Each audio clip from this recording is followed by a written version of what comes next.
want it. Can we have also, because it said made in China. There's multicultural. We're going to get started, guys. Thank you all for coming to Speak Out, Reach Out. Today we have Brooke Schleehauf. She is a sophomore here at Carthage, and she's going to be talking about opening your mind for recovery. So please give her a nice warm welcome. So I'm going to awkwardly hold the microphone because I'm really short, and it looks really weird when I just have it. Yeah, so. All right. So I grew up with bald patches. I have trichotillomania, which is a disorder where you compulsively pull out your hair. And I started pulling when I was in 2nd grade, so I grew up bald-ish.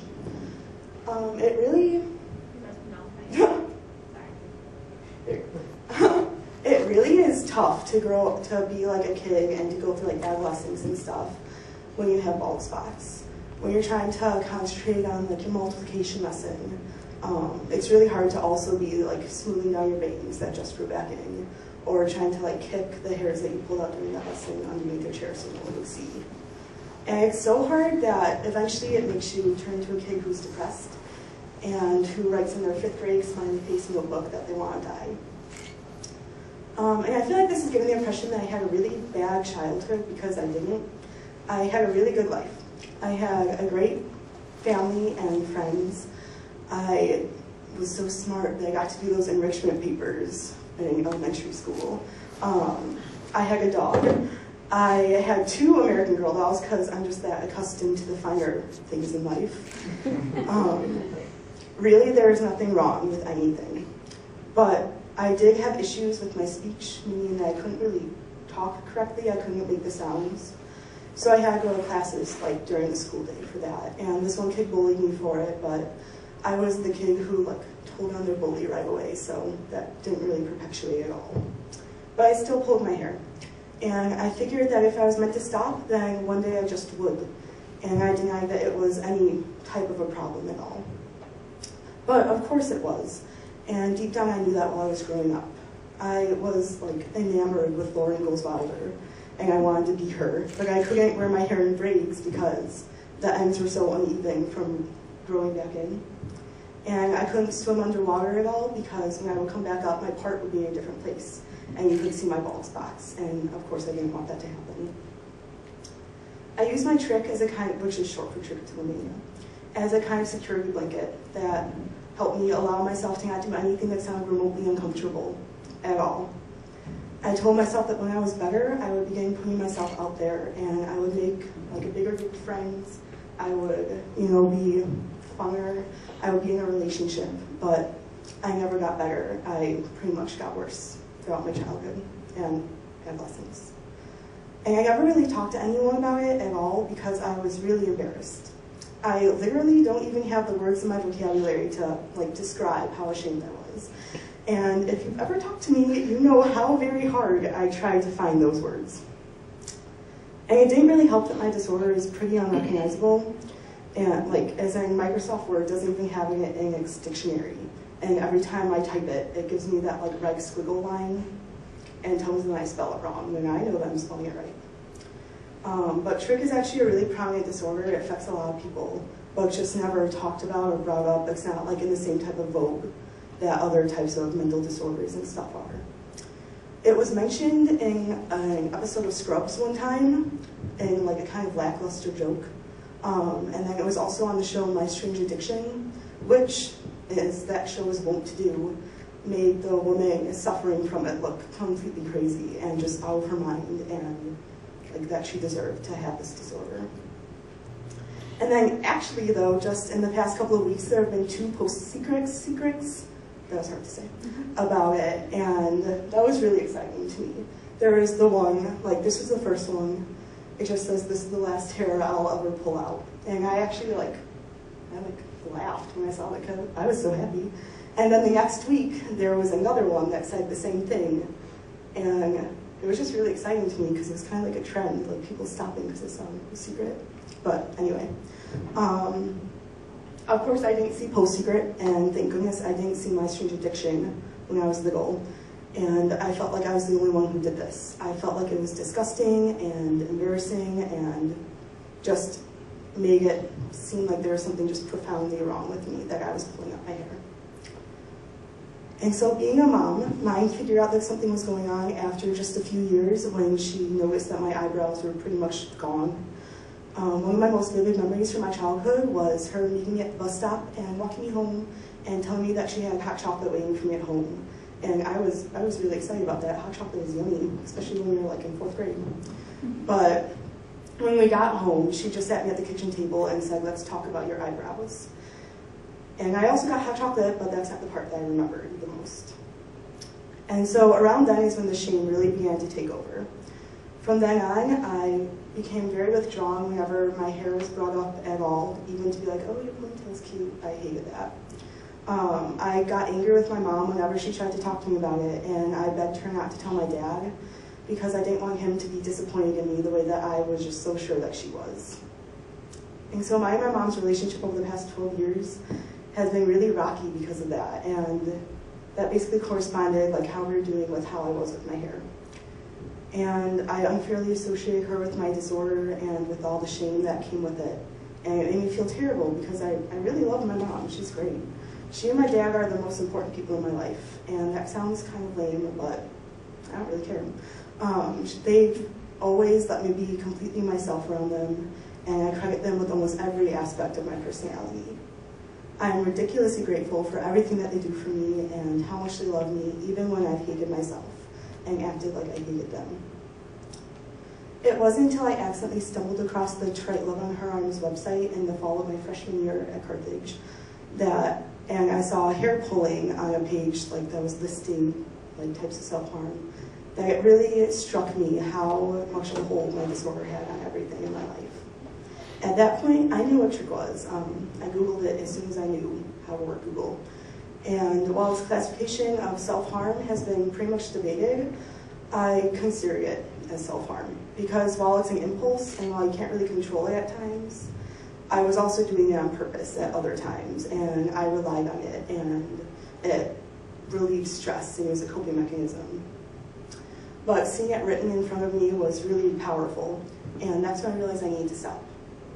And for those who don't know, Trite Love and Harms is a nonprofit that aims to provide community and support to people struggling with depression and addiction and self-harm and stuff. A lot of people wear Trite Love and Harms shirts, like around campus. Like I have a bracelet on every day. But so I emailed them, and they emailed me back around a week later. And I keep their letter in my wallet because it was the nicest thing that anyone has ever said to me. They're complete strangers, and they wanted me to get better. And so that meant a lot. I got it when I was in line at Einstein's, and I began crying in line, which is a little bit embarrassing. But I had bigger things on my mind. That's the letter I printed out and copied it. And I actually got signed by the founder of the organization at an event in October. But so they just told me that my disorder is important, that I'm important, that there are people in my community who love me and I should be able to tell them about the things going on. And they told me to walk alongside them, that we're not meant to live life alone. And more importantly, keep living. Your story is not yet finished. You have so much more to it. We are with you on this journey, keep walking. And so that was one of those moments where your life just profoundly changes and you're aware that it changed. That night, I told one of my best friends at the time about my disorder, and from that point on, I was fighting. I dyed my hair a dark color as an incentive to quit because I didn't want to pull out something that looked so good. I did manage to quit, but relapsed several times within the next few months.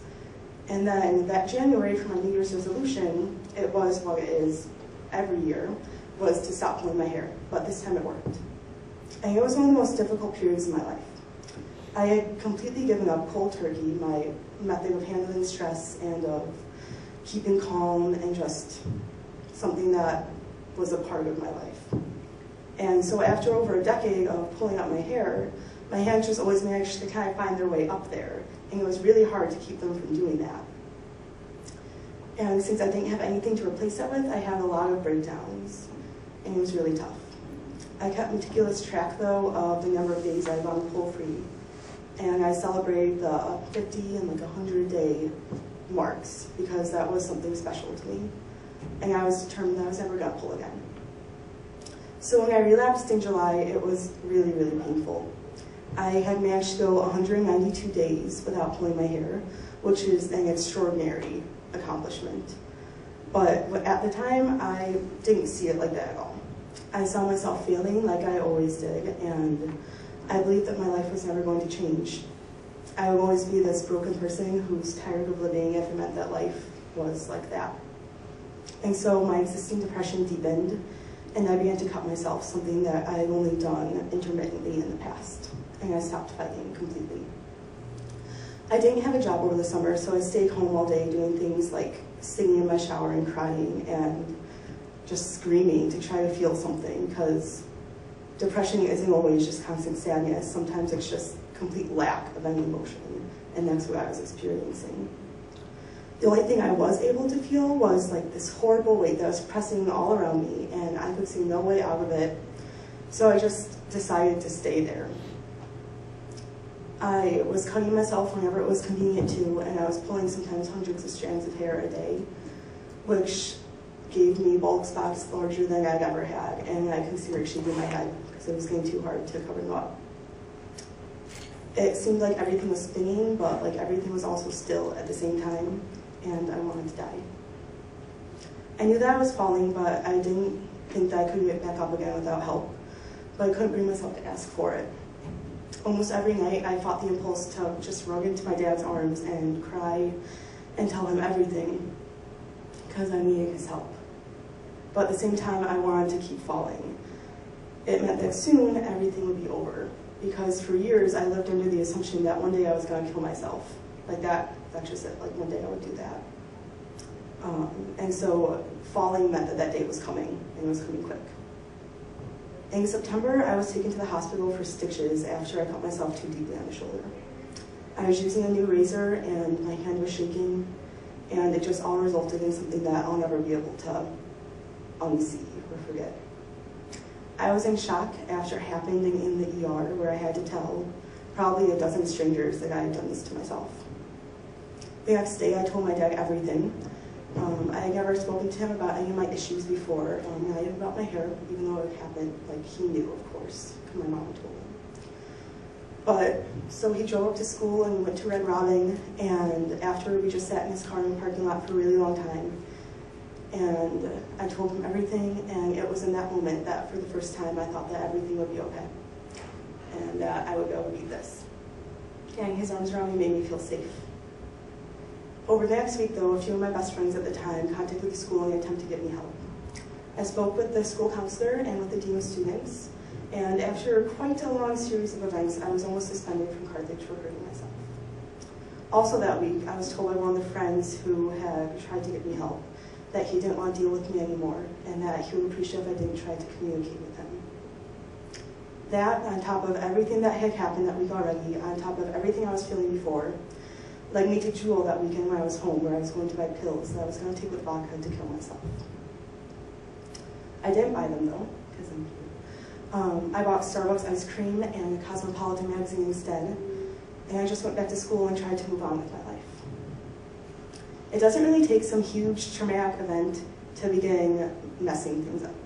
Sometimes it does, and I'm not trying to belittle those at all, but for me it didn't. I was just a little kid, and then the next day I was a little kid who was pulling out her hair, and everything spiraled from that. And just like how depression doesn't really start for a reason, it doesn't really end for one either. Even after everything that happened, like going to the hospital and being persecuted by school and losing my best friends, I didn't have any wake-up calls. I never had a moment of clarity, and I didn't see any of the red flags that were popping up. And it took me a really long time after that weekend in September to decide to stop hurting myself and decide to get better. Eventually I did, and I haven't cut myself since October, and I haven't pulled my hair since November. But after the night, I almost tried to kill myself. I just kind of endured. I spent a lot of time coloring and reading Harry Potter. I spoke to my best friend in Missouri almost every day, and I went home every weekend to cuddle with my dogs and see my family. I took out my American Girl doll and my baby blanket, and I snuggled with them while I watched movies. I began therapy. I worked hard during school, and I brought myself back up to my Ravenclaw standards because I really love Harry Potter. So of course I try and meet my house's expectations, but it was a process, and I'm not sure when I began to feel better. After a while though, I noticed that there were more good days than bad. I still have really hard days though, and my triggers are all still there, and they make me really upset and really anxious sometimes, and that's hard. And the impulses to pull my hair or to cut myself aren't gone. And I don't really expect them to anytime soon because that's not something that you forget. I feel like cutting and self-harm are one of those things that you can't really fully understand unless it's happened to you. For me, it was when everything hurt but didn't hurt at the same time. Cutting always hurt. It was a constant. And it let me know that my pain was real, that I wasn't blowing things out of proportion and I wasn't exaggerating. Cutting and hair pulling were muscle memory, and they weren't easy to stop at all. They weren't even easy to think about stopping. I'm not really ashamed by my disorder or the things that have happened to me anymore like I used to be. While my letter from Detroit Love and Harms is absolutely true, they don't define me as a person. They have really influenced my life though.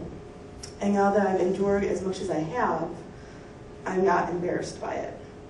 I mean, I don't go walking around with my disorder and depression on business cards and brandishing them out, but I'm open to talking about them. Because I really think that story is one of the most integral parts of recovery. Because if you lock up your experiences in a box and you don't allow anybody you love to know them, then it just makes you feel more alone. And it strengthens the idea that if you self-harm or suffer from mental illness, that there's something fundamentally wrong with you. And I only began to get better when I shared my story for the first time. And I plan on continuing to share it so that other people can do the same. So this is my story. I grew up pulling out my hair, but I also grew up reading Harry Potter and Little House on the Prairie, and collecting Pokemon cards and singing in choir with my friends. As prominent as my disorder and everything seemed and still do seem, I can now see all the other amazing things I had going on in my life. I have a great family. I have a group of 4 girls from home who our moms named us the Fab Five, which is fun. They're like sisters to me, and even though half of them don't know about my disorder yet, I know that when I do tell them, they'll be supportive. I have adorable dogs and a frequently complimented vocabulary. I have a never-ceasing obsession with the book series that has just completely changed and shaped my life and helped me to get through everything I've been through. I've got ambition and multifaceted interests, and I just learned how to knit, and I'm making a Ravenclaw scarf. I could, list things for a really long time, but that would take a really long time. But seriously, I am so much more than all the stuff that I used to believe defines me. I wouldn't be the person I am today without them, but I wouldn't be the person I am today without all those other great things. Sometimes it's not really about getting better. It's about getting stronger and learning to open up your mind to the idea that you will get better one day. Because recovery is totally possible, but if you don't allow yourself to try for it, then it's not going to happen for you. And it's really hard, let's be honest. It's horrible to go through relapsing and trying to recover, then relapsing again, and just feeling so alone and stuff. And sometimes people won't be supportive. Sometimes you'll be attacked for it. I was. I've been told that self-harm is stupid, and I've been told that I'm stupid for doing it. My parents and friends have been called names, and they've been labeled crazy and idiotic for standing by me. And I've been told to a mental institution, and how dare I think that my story is important and can help others. And I wanted really badly to retaliate against that because I was trying to recover from the worst time of my life, and the people telling me this knew that. And I felt like action needed to be taken. But I knew that that satisfaction would only last for a couple of moments, and in the end, I would really regret those things that I would say. I do wish that people who say those types of things will one day regret their words and realize how potentially destructive they are. but I know that not everyone was raised with a dad like mine who teaches you to always be the better person. There's a quote by F. Scott Fitzgerald that says, "I hope you live a life you're proud of. If you find that you're not, I hope you have the strength to start all over again." I had to start all over again last fall, and it sucked. But a few weeks ago, I realized for the first time that I'm really proud of my life. And like that precise moment made it all worth it to go through everything in recovery. Because your story really isn't finished, and you need to keep walking. Does